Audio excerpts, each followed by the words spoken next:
কুমারকে পিটিয়ে মারা হলো। এটা দিল্লির ঘটনা, পাকিস্তান নয়, এটা বাংলাদেশ নয়, আফগানিস্তান নয়, এটা দিল্লির ঘটনা। যেখানে এরা একটু সংখ্যায় বেশি, সেখানে এরা কি করতে পারে আপনি বলুন? ভারতবর্ষের মাটিতে এদের থাকার অধিকার আছে? ভারতবর্ষের মাটিতেই বোরখা বালির থাকার অধিকার আছে? ভারতবর্ষের মাটিতে এই উগ্রবাদী জিহাদি তাদের থাকার অধিকার আছে? আপনারা ভালো করেই জানেন।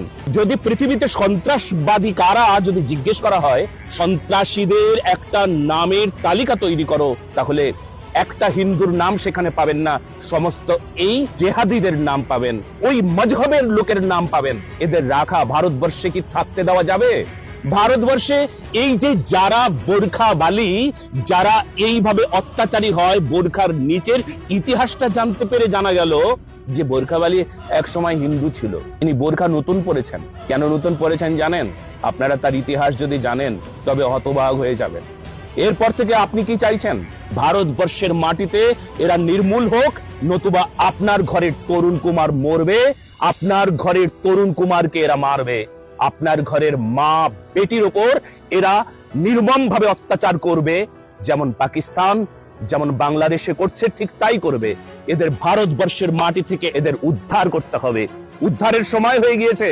যদি এখনো চুপ করে থাকেন, পশ্চিমবঙ্গের মানুষ এই ঘটনাকে দেখে যদি আপনারা শিক্ষা না পেয়েছেন, তবে মুর্শিদাবাদ, মালদহ, যেখানে এরা সংখ্যায় বেশি, সেখানে কি প্রকার অত্যাচার করে এরা, এদের অত্যাচারের সীমানা ছাড়িয়ে গেছে কিনা আপনারা বলুন তো। হোলিতে একজন রং দিচ্ছিল, কালো বোরখার উপর রং পড়লে তাদের ভেতরটা যে কালো এটা বোঝা যায়। তারা একটা প্রাণকে খুব সহজেই শেষ করে দিতে পারে। আপনি বলুন, এরপরেও ভাইচারা বলবেন? এরপরেও সেকুলারিজম বলবেন? কোরআন পুরাণ এক? নিশ্চয়ই বলবেন না। ভালো থাকুন, কিন্তু তার আগে ভালো রাখুন। প্রত্যেকে বক্তব্য শুনলেন। একজন জাহেল সন্ত্রাসীবাদী আরএসএস এর একটা নেতা, পুরোহিত, মানুষ সেবার নাম করে মানুষকে উত্তেজিত করে, হিন্ময় গোস্বামী দিল্লির ঘটনা নিয়ে মুসলমানদেরকে সন্ত্রাসীবাদী, উগ্রবাদী বলে যে তকমাটা দিল, আমি বলবো যে তদন্ত করলে, প্রকৃতি তদন্ত যদি করা যায়, উগ্রবাদী, সন্ত্রাসী, জাহাদি হচ্ছে এই সমস্ত এই হিন্ময় গোস্বামী এবং আরএসএস যে সমস্ত দল সংগঠন এবং বজরঙ্গ দল যে সংগঠন, সেইগুলোর মধ্যে পাওয়া যাবে। আজকে বড় দুঃখের বিষয় হচ্ছে এটাই যে দিল্লিতে যে ঘটনাটা হয়েছে, রং মাখা নিয়ে যে ঘটনাটা তুলে ধরা হয়েছে, এই ঘটনাটা হলো একদম পরিপূর্ণ ভুল। কারণ এই ঘটনাটা হচ্ছে যে অন্য একটা বিষয় নিয়ে ঘটনাটা ঘটেছে, হোলি খেলা নিয়ে ঘটনাটা ঘটেনি। দ্বিতীয় নম্বর, আজকে দিল্লির জমিনে একজন হিন্দু পরিবারে একটা সন্তানকে মারা হয়েছে। এই জন্য আমরা অনুতপ্ত যে মারা হয়েছে, যে মেরেছে তাকে কঠিনতম শাস্তির ব্যবস্থা দিল্লির পুলিশ করবে এবং করা উচিত বলে আমরা এটাই দাবি করি। তবে এই হিন্ময় গোস্বামীর মতো আমরা কাপুরুষ নই।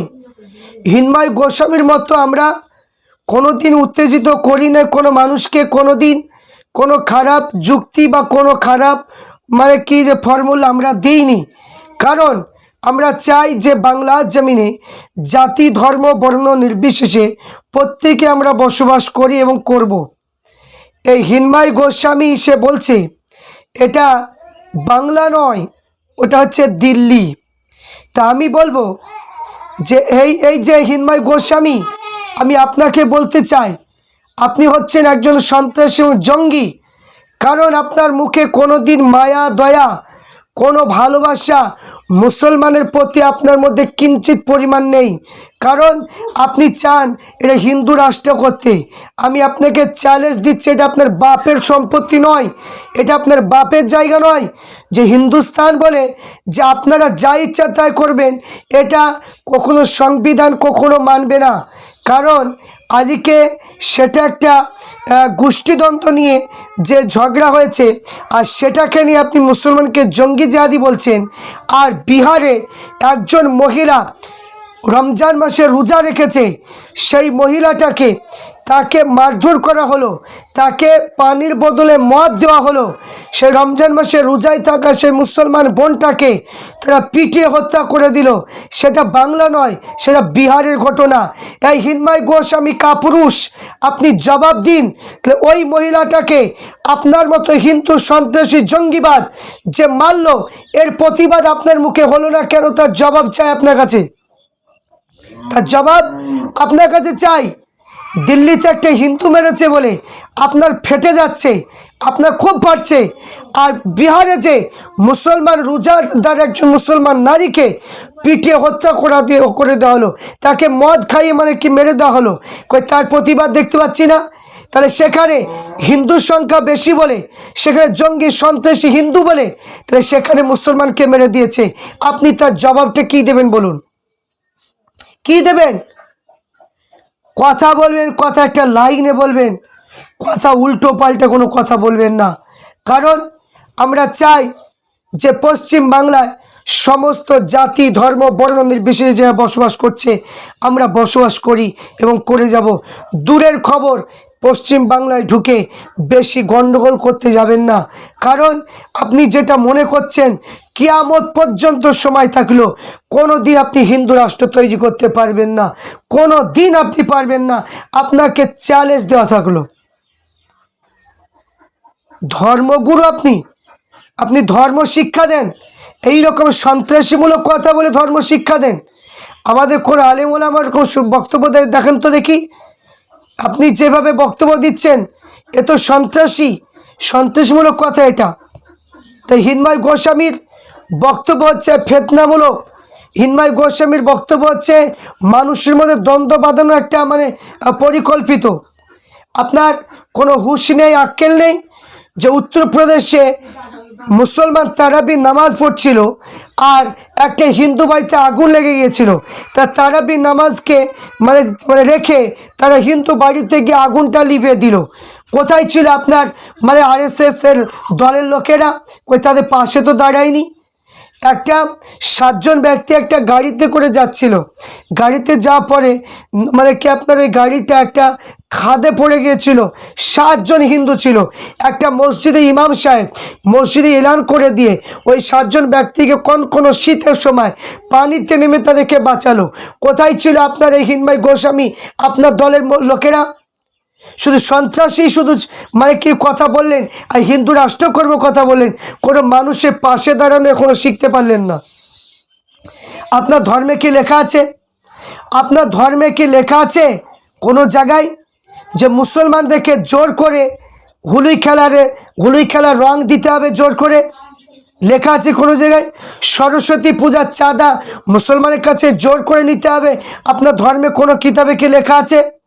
তাহলে কেন জোর করে? জয় শ্রীরামের ধ্বনি জোর করে মুসলমানকে বলিয়ে নিতে হবে আপনার কোনো কিতাবে কি লেখা আছে? কোনো কিতাবে লেখা নেই। তাহলে আপনি গায়ের জোরে আপনি যা ইচ্ছা তাই করবেন, মুসলমানের উপর অত্যাচার করবেন, আর মুসলমান তার প্রতিবাদ করতে গেলে মুসলমান জঙ্গি সন্ত্রাসী হবে। আপনি কিরকম কথা বলছেন? কাপুরুষের মতো কথা বলবেন না। কথা বলে ইনসাফ করে কথা বলবেন। হিন্দু মুসলমান যেই দোষ করুক তার বিরুদ্ধে কথা বলুন, তবে আপনার পুরোহিতগিরি, আপনার ধর্ম ধর্মগুরু বলে সবাই মানবে। আর আপনি একতরফায় কথা বলবেন, আপনাকে ধর্মগুরু বলে কেউ মানবে না, আপনার ধর্মগুরু হিসাবে আপনার কেউ গ্রহণ করবে না। আমরা যেমন দীপু দাসকে যেমন পুড়িয়ে মারা হলো, আমরা প্রত্যেকে বলেছি একটু অন্যায় করেছে, সে যদি কোনো কিছু ভুল করে থাকে সেটা আইন প্রশাসন দেখবে, পুড়িয়ে মারা কারো অধিকার নেই। আমরা বলেছিলাম এই যে দিল্লি যে ঘটনা, এটাও যদি কোনো অন্যায় যদি হয়ে থাকে সেটা একটা পাশাপাশি নিয়ে একটা দ্বন্দ্ব হয়েছে, তার ভিডিও বেরিয়ে গেছে, পুলিশ প্রশাসন তার উদ্দেশ্যটা তুলে ধরেছে, কিন্তু সেটাও মুসলমান যদি হয়ে থাকে এটা আমরা তীব্র নিন্দা জানাচ্ছি। কিন্তু এখানে বিহারের যে মুসলমান বোনকে মারা হলো, যে উগ্রবাদী সন্ত্রাসী, যে জঙ্গিবাদী, যে হিন্দু যারা যারা বিজেপি আরএসএস করে ওই তারাই মেরেছে, আর তাদেরকে আমরা এখানেও ধিক্কার জানাচ্ছি। আইনে আওতায় আনা উচিত। এটাকেই বলা হয় বিবেচনা। সমস্ত হিন্দু কি খারাপ নয়, সমস্ত মুসলমান খারাপ নয়, এক একটা এদিক ওদিক হবে, কি তার জন্য সমস্ত হিন্দুকে আমরা দোষী দিতে পারি না, তার জন্য সমস্ত মুসলমানকে আমরা দোষী বলতে পারি না। এক একজনের জন্য সবাইকে টানবো না, যে দোষ করে তাকে শাস্তির কথা বলবো। আর আপনি সেটা না বলে আপনি সমস্ত হিন্দুরা জাগো, হিন্দুরা জাগো, আপনি হিন্দুকে জাগিয়ে কতটা কি করলেন একটু দেখান তো দেখি, কি হিন্দুদের কি উপকার করলেন। কত গরিব আদিবাসী দলের মানুষ, কত আদিবাসী দলের মানুষ, মতুয়াদের RSS, মতুয়ারা যারা তাদের মানে কি যে ভোটার তালিকা থেকে নাম বাতিল হয়ে গেছে, আপনার হিম্মত আছে তাদের নামগুলো ভরা, দেখি কত মানে কি আপনার শক্তি। যারা আদিবাসী জাতি মানুষ তারা তো মানে কি অনেক জঙ্গলে জঙ্গলে বসবাস করে, তাদের ঘর বাড়ি সেরকম পায় না, তাদের খাবার দাবার অসুবিধা। আপনি যেটা ধর্মগুরু, তাদের পাশে কোনোদিন দাঁড়িয়েছেন? কেমন ধর্মগুরু আপনি?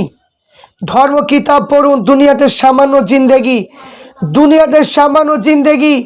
মনে রাখবেন যে প্যারালাইসিসের রোগ আছে, আপনার সুগারের রোগ আছে, মানে কি আপনার প্রেশারের রোগ আছে, এমন রোগ হবে যে রোগের কারণে আর উঠতেই পারবেন না। কিন্তু স্বর্গ যদি ভালো জায়গায় যদি চান, তাহলে সমস্ত মানুষের সেবা করুন, সমস্ত ধর্মের মানুষকে ভালোবেসে, ভালোবাসার নামই হচ্ছে ধর্ম। কিন্তু এখানে কোনো কিতাবে, কারো কিতাবে লেখা নেই যে আমি একটা ধর্ম করি বলে অন্য ধর্মকে খারাপ বলবো। আশা করি বুঝতে পারছেন। সমস্ত হিন্দু ধর্ম মানে কি বোনেদেরকে বলবো, হিন্দু ধর্মের শিক্ষিত ভাইদেরকে বলবো যে আপনারা মানে কি দেখুন তাদের বক্তব্যগুলোর কি ইতিহাসগুলো দেখুন। আমরা চাই সমস্ত জাতি ধর্ম বর্ণ নির্বিশেষে প্রত্যেকে আমরা একত্রিত থাকি। আর এই সমস্ত যারা মানে কি পুরোহিত নামে কলঙ্ক, এরাই মানে সন্ত্রাসীমূলক কথা বলে, মানুষের মধ্যে দ্বন্দ্ব বাঁধানোর চেষ্টা করে, এরা হচ্ছে বিজেপিদের দালাল, মাথায় রাখবেন।